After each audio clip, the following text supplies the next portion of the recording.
Olá, pessoal, sejam bem-vindos à nossa aula remota por meio do Fórum da disciplina de Práticas do Cuidar 2.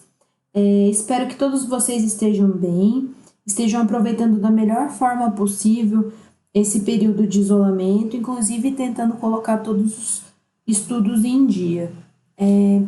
A professora vai retomar alguns pontos da sistematização da assistência da enfermagem que a gente já abordou em sala, porque muitos alunos estão ainda com dificuldade em relação aos diagnósticos de enfermagem, ok?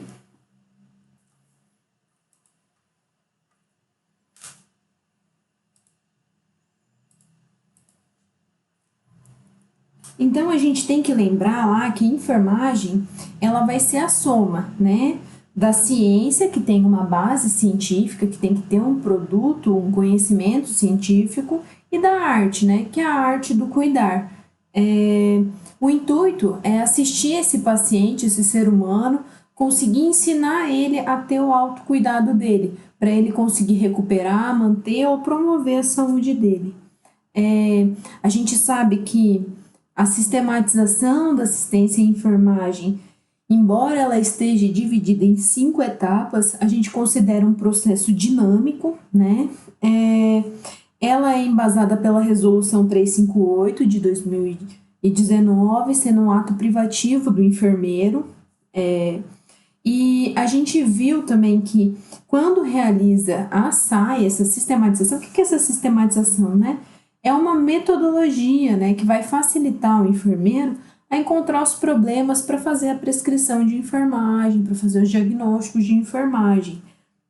E quando a gente realiza isso fora do ambiente hospitalar, ou seja, em um ambiente ambulatorial, como nos domicílios, nas unidades básicas de saúde, em escolas, fábricas, a gente denomina ou chama de consulta de enfermagem, ok? Essa primeira etapa da SAI, do histórico, ela consiste tanto da anamnese, ou seja, do levantamento de dados de enfermagem, mais o exame físico.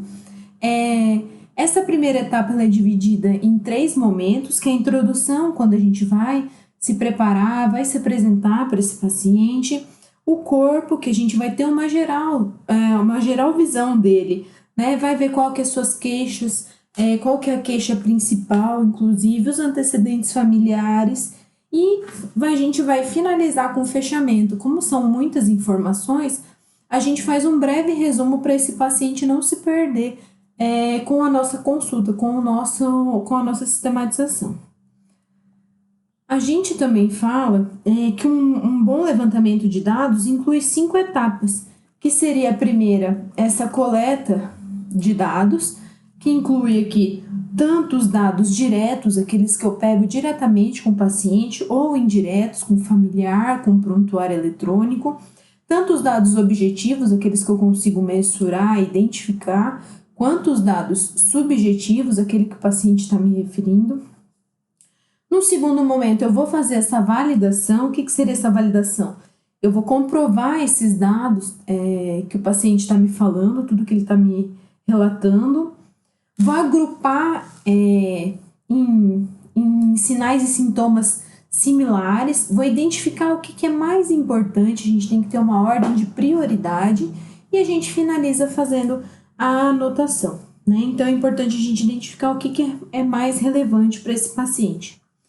Lembrando ainda que dentro do histórico de enfermagem, a gente vai estar abordando sobre a queixa principal dele, como que está sendo essa história de doença atual, há quanto tempo aconteceu, se foi com o uso de uma medicação, se foi após comer alguma coisa, se ele já tem doenças pregressas anteriormente, os antecedentes familiares e os hábitos de vida, as condições de saúde dele. Ainda a gente vai ter o exame físico, que vai consistir daquela propedêutica que a gente viu em sala, da inspeção, da ausculta, da percussão e da palpação, cada uma com as suas características já bem trabalhadas. O intuito final, ou seja, o produto final dessa primeira etapa, do histórico mais o exame físico, vai ser a gente elencar os problemas de enfermagem. Mas, o que é esses problemas de enfermagem, né?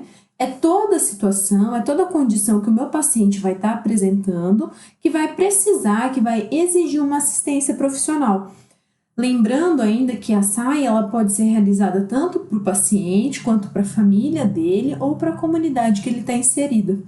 O que é essa assistência profissional? É a gente conseguir identificar qual as necessidades básicas dele estão afetadas, é um problema respiratório, é um problema intestinal e qual que é o grau de dependência desse paciente, ok? No segundo momento, a gente viu a segunda etapa do processo de enfermagem, que consiste no diagnóstico de enfermagem, que foi introduzido lá por Wanda Horta. Vocês têm no estúdio disponível o e-book de Nanda, né, de 2018-2020. A gente hoje no Brasil utiliza a Horta porque ela se embasou nas necessidades humanas básicas. Esse Nanda disponível no estúdio tem 13 domínios, tem 47 classes e 244 diagnósticos de enfermagem. Tudo isso voltado, como a Pro falou no slide anterior, para a família, para o indivíduo ou para a comunidade que ele está inserido. Então, vai ser aqui, nesse momento, que a gente vai interpretar todos os problemas e vai agrupar eles para tomar uma decisão. Que decisão que vai ser essa? Os principais diagnósticos de enfermagem do meu paciente, né?